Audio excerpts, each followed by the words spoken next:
Just a minute, let me bring the Malbim up on the screen here.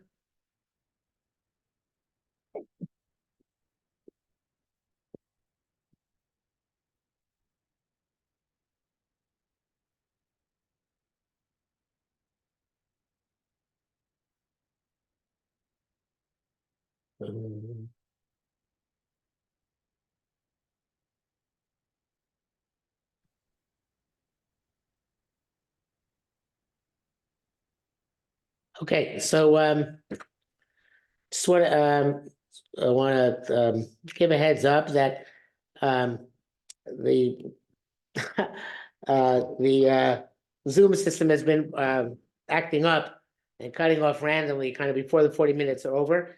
I think that perhaps Zoom now is counting 40 minutes, not from when I get on, which used to be the case, but when the first person gets on the Zoom. So if it's possible, maybe wait till as close to 8 o'clock as possible to get on the Zoom in the future, but we'll see what happens tonight. In any event, after it cuts out another pasuk. So next time when we begin, we'll start from that pasuk. Okay. So Yericho sogeres musugeres. Parak vav pasuk al. Yericho was closed and closed.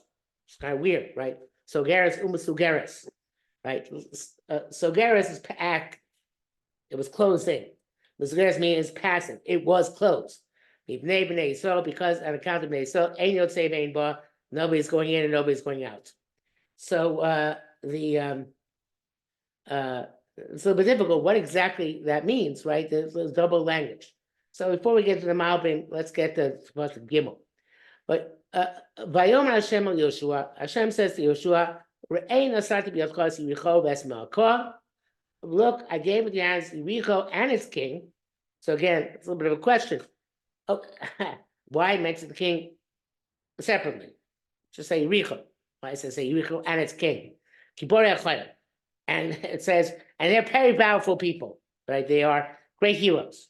So, okay, what difference does it make? They're great heroes. Surround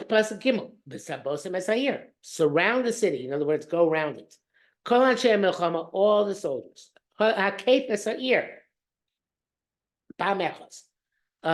So go around the city one time.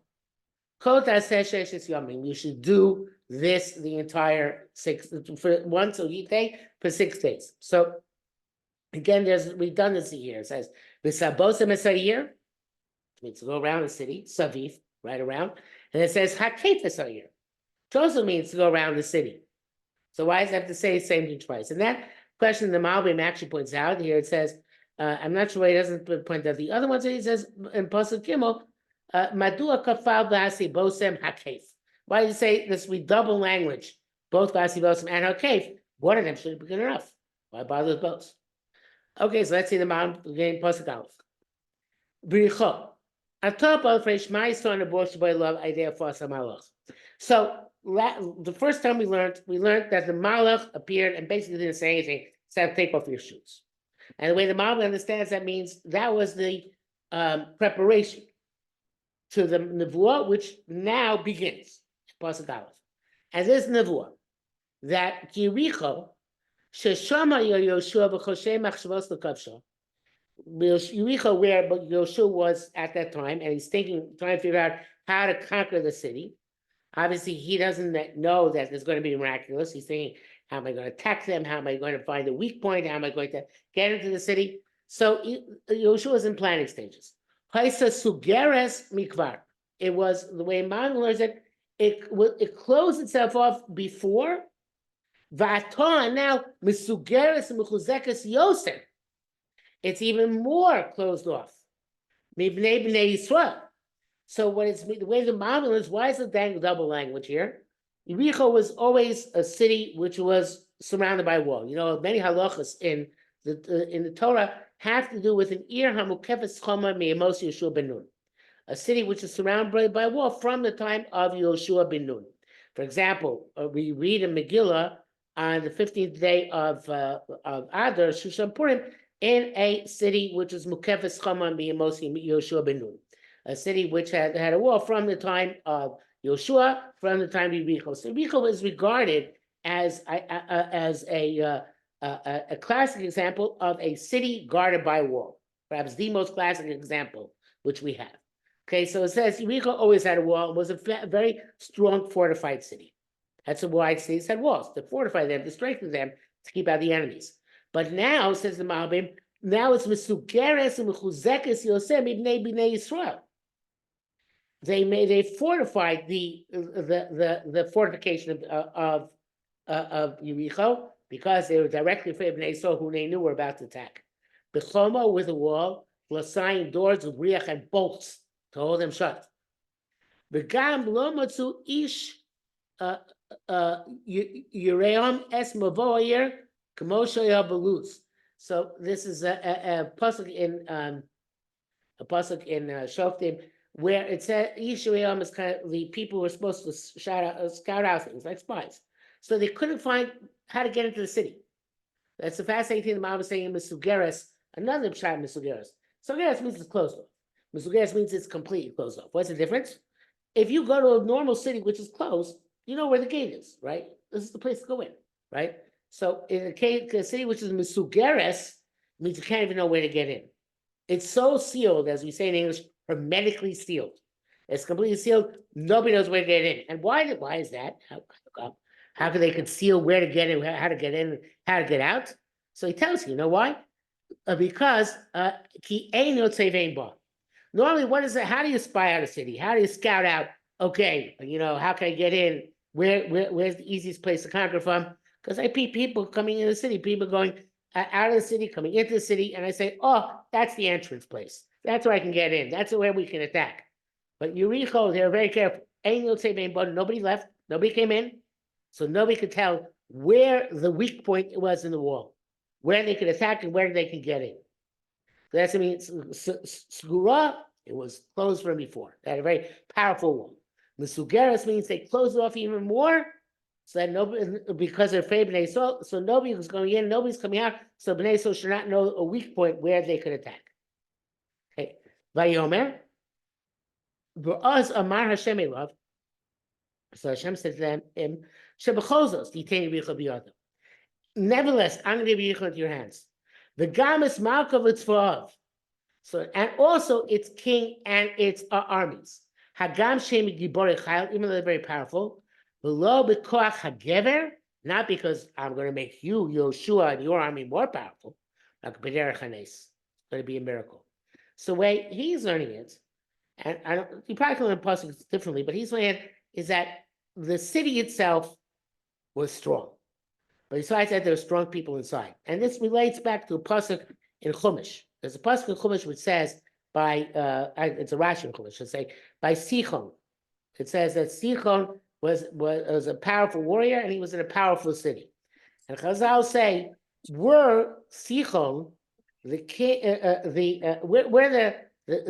town of Sichon, right? Cheshbon, here Sichon, were just a powerful place inhabited by ants, ants, right? It would be very hard to conquer because the walls were very strong walls. They're very powerful walls.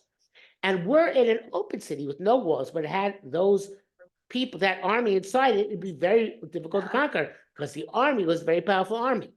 So Kal V'chomer, it's a very strong city with very powerful walls, and it's got a powerful army as well. So that's he's saying there's two separate things. Even though it has a very powerful wall, like we just said, nobody could tell how to get in. And it has a very powerful army. Nevertheless, see your picture? I think somebody should mute themselves because they get background noise. Nevertheless, Hashem says, you know what, you're right. Naturally, you could try kind of think, Yehoshua, you're going in, there is no natural way. Can't do it. I'll make a miracle. And that way you'll be able to get in. How are we going to make this miracle? So it's a fascinating thing. Hashem, why is any miracle Hashem can make just by going poof, right? He doesn't need us to do anything to make a miracle. Yet now in Pasuk Gimel, Hashem says, okay, this is what I want you to do. 6 days I want you to go around. And the 7th day we're going to see it's going to be a special procedure. And the question is, why bother? What's the point? It's just that Hashem should just go poof and knock down the walls. So it's a very fundamental principle, which the Malbim doesn't really address here, but the very fundamental principle which the Ramban says in Chumash. He says in 2 places. He says that he says it by the Noach and the Teva, and by Kriyas Yamsuf. By Noach was told to build a huge ark, right? A huge ark. It was huge, and it took him 120 years to build it. So the question is, you're God, have Noach build a life raft. And what does it make to you to save all the species of animals in an ark, which is large, or in a life raft, which is small? It has to be a miracle anyway. So what difference does it make if it's a big miracle or a small miracle? It's a miracle, right? So just have Noach work for a week on a life raft and have him work 120 years on a huge ship. The Ramban asked that question there. Ramban asked by Kriyas Yamsuf. It says that Hashem made a tremendous wind blow the entire night to blow the Nile River back. So there was a movie in the 1950s called The Ten Commandments. And Ten Commandments was a special effect, also Kriyas Yamsuf. Well, how do they make a special effect Kriyas Yamsuf? So there was a button that they pushed in a little tank of water. When they pushed it, and the water split because air pressure came up to the bottom of the little tank. So the same thing Ramban says, by God. God doesn't need a strong wind the entire night to keep Yamsuf from flowing back into and drowning the Jewish people. Why does he need the wind for? Let it be dead silent, no wind, no nothing, and Hashem will still make the sea split. Why bother with the wind? What's the point? It's got to be a miracle anyway. So why just not make a big miracle? Why make a small miracle? So the Ramban has a very fundamental principle. And many of the Malbim Machshava say the same thing. Hashem really wants to diminish any miracle made in this world. Because Hashem really wants this world to be conducted as much as possible b'derech hateva. That should be natural, not to disrupt things. And because Hashem made a world in which, the teva, the way things work, is supposed to be the best way in which things work. It's really the optimal way in which the world functions. And there are many reasons for that, but among them is Hashem always wants to give us free will. If Hashem made outright miracles all the time, so then there would be no free will, because we'd say, listen, obviously there's a God, because otherwise how could this happen? It must be that there's a God. It says by, you're all familiar with the Medrash, which says that by Har Sinai, Hashem kafalem har kagigis. Hashem put the mountain over them like a basket and said, either you accept the Torah now or I'm going to bury you here. So the Marsha, others say, it's not literal. Hashem didn't actually take the mountain up and put it like a basket over their head. What it means is that if I confront you with a reality, which you can't deny, you have no choice but to accept it. The same thing, if I force you to accept something by threatening to kill you, you have to accept it. If I show you something, and it's obvious that it exists or that it's true, you have no choice but to accept it. Of course, you can be either insane or a liar and say, oh, I don't accept it. It's not there. But if you're a normal person and reasonably sane, you're going to admit that in front of me, I see what I see in front of me. There's no denying it.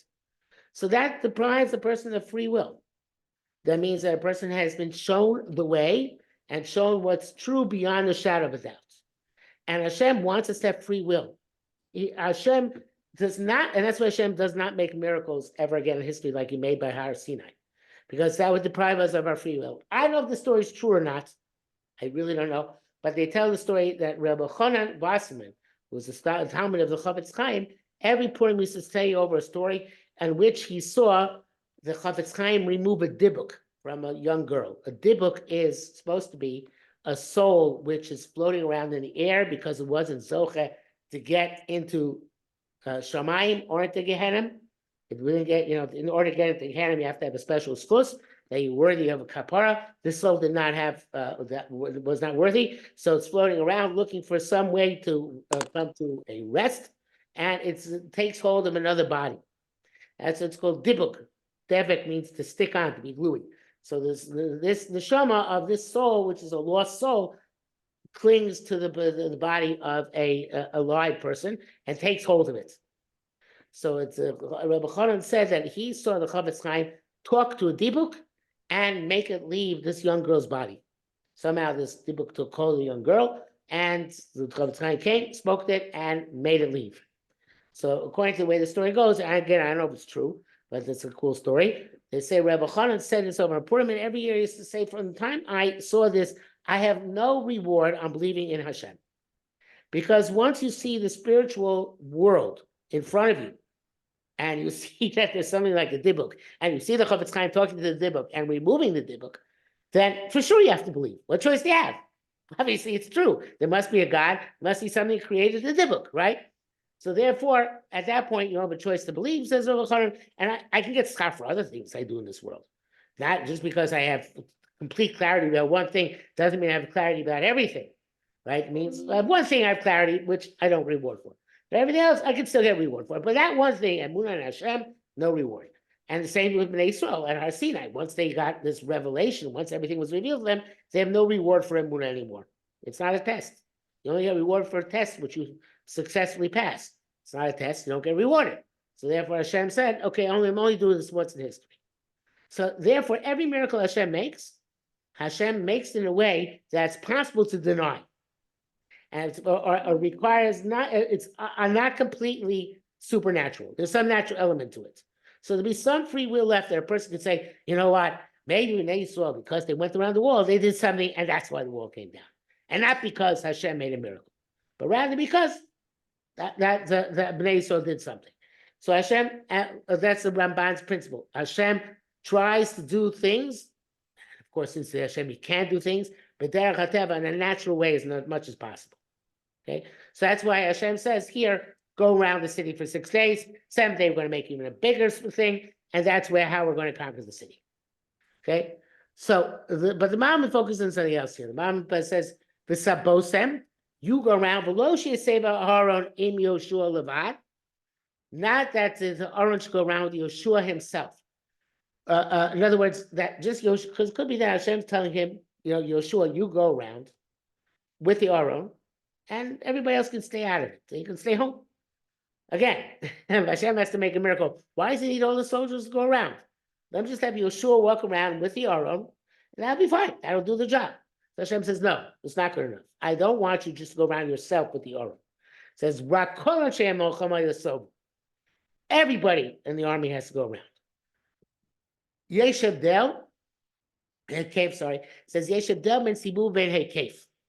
So it's interesting, the Malbim has a principle, which is, the Malbim is not the only one, but not necessarily all the Rishonim agreed with him about this. As a matter of fact, probably most Rishonim disagree with the Malbim. The Rishonim hold, most Rishonim, that there are synonyms in Hebrew. In other words, words which mean exactly the same thing. There are many synonyms in English, right? Right? The words which mean exactly the same thing, just express it differently. That's called a synonym. So it's going to be angry, upset, you know, it could mean the same thing. But in Hebrew, the Malbim has a principle that there are no synonyms. In other words, any word which exists in Hebrew is somewhat different than any other word. No two words have exactly the same meaning. Okay, in Hebrew, a synonym is called a shem nirdaf, literally a name which runs after another name. So as I said, most of Shemot there are shemas nirdafim. There are synonyms where two words can mean exactly the same thing. The Malbim holds not true. There's no word in Hebrew which means exactly the same as another word. There's always a difference in meaning. So here too, the Malbim tells us, you know what, there's a difference between lisbo, to go around, and lakif, which is to go around. What's between the two? So he says, the Yeshav Del ben Sibuv and Hakef, Shesibuv Yomer Gama Sibuv Habilti Sholem. The Sibuv means you go around, but you don't have to complete the circle. It's any going around, not necessarily a complete circuit. Hekef lo yabo rak al sibuv hasholem. Hekef, which in English translates as circumnavigate, it's the fancy English word for it, only comes on when you go an entire cycle around the entire thing. We call our baruchas from all 4 directions. Like the Malbim writes in his commentary on the Torah, that pasuk over there, it's not important for us what he says there right now. Mosif, so Hashem is adding in this nevuah shekipos me'ar baruchosel. It's critical not to make partial circuits. You got to go all around the entire city each time.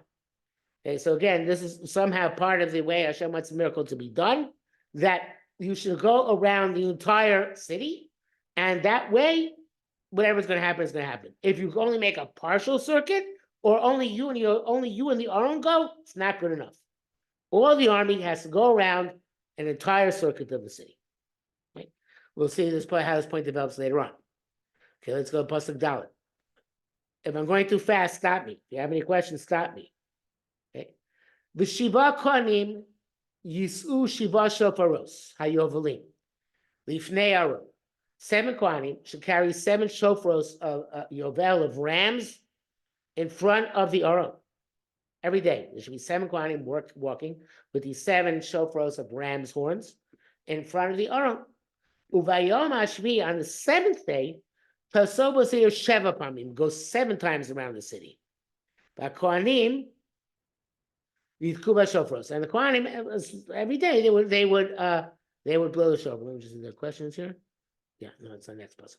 Okay, so let's see the mom here. V'shiva and 7.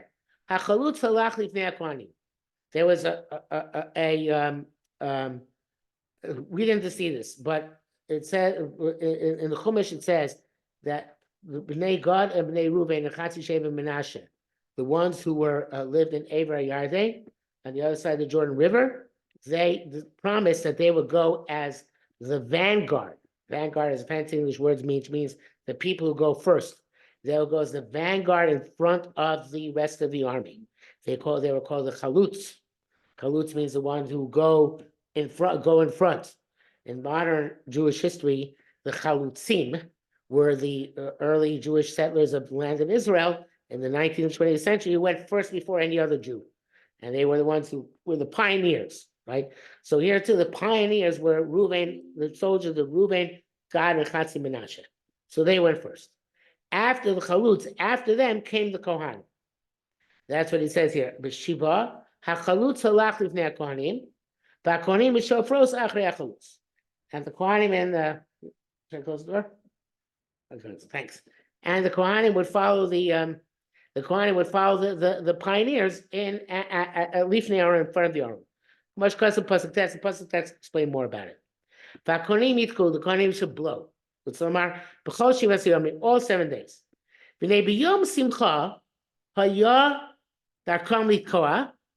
It's a fascinating thing in Judaism. On a day which is the day of Simcha, we blow shofar. Nowadays we don't. Nowadays only Rosh Hashanah. But they used to blow shofars and they were happy. Yom Simcha so the pasuk says when you have a Simcha, when you have Yom to blow shofar. Yom Milchama, but how do these blow on a day of Simcha? Tchiyah.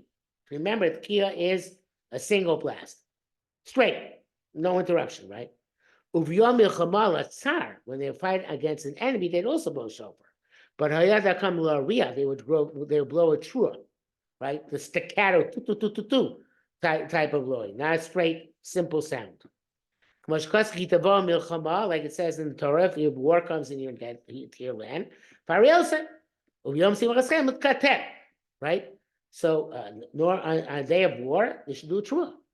On a day of simcha, you do a tkiya. Now, this is Mount brilliance. You and I, or at least me, I wouldn't have noticed this, but later in the pasuk, it says the pasuk says that akonim yisku b'shofros. The Malbim is bothered. What do you mean yisku b'shofros? They're going to war. What happens to go to war? You blow a trua. By the way, I'm sure you all know the difference between tkiya and trua. Why is one of simcha, one is one for milchama? Because a tkiya is like a simple sound, which means things are not complicated, things are not difficult, everything's smooth. A trua is a complicated sound, and it comes in bursts, which means things are complicated, things are difficult, right? It's not clear, it's not simple. So therefore, at the time of simcha, you blow a tkiya. At the time of a sorah, of a difficulty, you blow a trua. So as it says the Malbim, basically the Malbim is asking, without telling us explicitly, why say yisku b'shofars? Why say tkiya? They should blow trua, not a tkiya. So the Malbim is answering, you know what? The reason why they blow a trua here, the tkiya here, is because they know in advance that Hashem is going to help them. So I was asking if there's a significance for number 7. Yes, of course there is, and we'll get to it later on. Yes, of course, a very important point. So but the point here is that they're supposed to have such bitachon in Hashem, such trust in Hashem, that they blow a tekiah. Normally, when you go to war after Yericho, in Jewish history, things are not 100% certain. You have to daven to Hashem. You have to be a bit concerned. War is a time for difficulty, like we see today in Eretz Yisrael. Even now, we're sure that Hashem is going to help us in the long run. People are going to die in war. There are going to be people wounded in war. There's going to be very severe difficulty in war. It's a time of truth. Hashem said so here by the Yericho, you should be so secure and so confident and so sure that I'm going to help you, that even before I help you, blow tkiyas, don't blow truas. Blow tkiyas is a sign of simcha. Everything's going to be good. You're confident. I told you everything's going to be good. Blow a tkiyah, not true. Okay, so again, it's amazing that Malbim picks up on, but once Malbim tells you this, you think, at least in me, why don't I think this myself? Right? Why does it say Tkiyah, not Trua? That's such an obvious question. Malbim says, I'll tell you, because you have to say where it's supposed to go with great simcha, as if everything had been taken care of already. It's beautiful. Okay, so now Pasuk K gets more into the details. For Yabim Shok Bekeren Hayovel.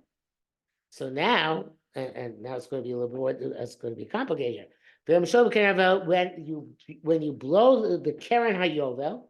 Now, before it's called the shofar. Here it's called the horn. There's any difference? I'm not sure. But when you blow the Keren of the ram, b'shamachem es kol shofar. When you hear the kol shofar, you're going to hear tkiyah from the shofar. Yariu kol am trugdo. The people should make a large trua. The nafla choma sa'ir tachtel, and the wall of the city is going to collapse underneath. V'lo am ish kenegdo, and the people are going to go up, each person directly in front. In other words, normally when you fight a battle, you make a breach in the wall, right? You start like you shoot missiles, you shoot stones at the wall until it makes a crack in the wall, a breach. It's a hole in the wall. So all the people have to pour in through that hole, right? They have to come from all sides to go in through that hole. Here, the whole wall is going to fall down everywhere. So therefore, everybody can go up directly from where they are into the city. They don't have to all focus on that breach in the wall. There's not going to be any wall. So each person's going to come in, each negdo, every person opposite where he is. There's not going to be any wall anymore. Okay, but the main point that we have to deal with is that it says first kol shofar and then a trua. Okay, so it says the Malbim, b'mshoch b'shamachem b'tzon l'omar teichem tkiyah gdola. Me, when you have this great tkiyah which is coming from the shofaros, yariu ha'am, the people should start making a trua with their voices, not with the steams, not with the shofar, with their voices. They should make a trua. If you've ever been to a Sephardi simcha, the women go, ah, I don't know, I can't really do it, but that's like a trua, right? So we'll see what that trua is about. A verbal trua. He says, you actually close to trua use arvu, so the two sounds should get mixed up. You tkufim, they'll be right next to each other. Was that something pasuk will come? A pasuk come out design with that. I'm not going to explain to you now, says the Malbim. When you get the pasuk design, I'm going to explain to you why this is the case. Okay, so meantime, all we know is that is the way they have to do it. They have to the shofar is going to make a sound of tkiyah. The people are going to make a loud trua. The wall is going to fall down, and everyone's going to be able to go in right where they are. They don't have to go in through a breach in the wall. They all go in immediately where they find themselves. Okay, it says the next pasuk. And I don't know when Zoom's going to cut us off randomly, but could be in the middle of this pasuk. We'll see. Vayikra Yehoshua ben Nun el Kohanim. He said, "Suas abris, take the aron. Shiva kohanim misu shiva shofros yovlim, and 7 kohanim should take 7 shofros, 1 each. Lifnei Adon Hashem, before Kodesh Baruch Hu." So Malbim says, "Vayikra kvar kasavti." I already wrote. Keep ace bo dibor zay love this before we picked it up in the previous parak. When the nevuah came to Yehoshua, hayah im Aaron, he was together with Aaron. For lifnei Yericho, and the people in front of Yericho. In other words, he was not in the front lines. He was back with the Aron at a distance. Because he wanted to start the war. Till now, Levi carried the Aron, but now he wants the Kohanim to carry it.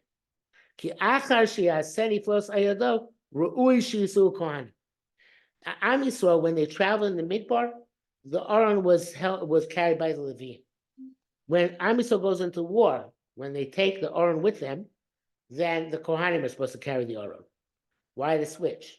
So the Malbim is saying a fascinating thing. He's saying when the Aron has to be active, when it has to help Bnei Yisrael out in war, it's more appropriate to be carried by the Kohanim. Because the Kohanim are the ones who represent the relationship which we have with Hashem. They're kind of like the intermediaries between heaven and earth. So therefore, if we want a miraculous victory over our enemies, it's better. It's more appropriate to do with Kohanim. Kohanim are higher than Levim, so therefore, although normally the Levim carry the Aron, when they need a Yeshua, when they need a salvation, the Kohanim are going to be the ones to carry the Aron. So therefore, he was hanging back till now Yehoshua with the Aron, which till now had been carried to the Levim, by the Levim. Now when they're about to go into war, he says, actually Hashem tells him, it just says, no, it doesn't say it. Yehoshua calls the Kohanim and says to them to carry the Aron. Okay, so he says, Vayomer Elohim, pasuk Zayin. Again, I don't know if it's going to stop in the middle any time now. Vayomer Elohim, Ibru v'sorbo esa'ir, go out and surround the city. And the pioneers, Reuben, Gad, and Chatzi Menashe, they're going to go before the Aron. So the Malbim asks a very obvious question. Mal Ivru b'sobu says, go, pass by, and go around. Ana Yavor, where are they passing? Right? It says pass, Ivru, pass, and then sobu, go around. Where are they passing? Where are they passing? So it says, Ivru.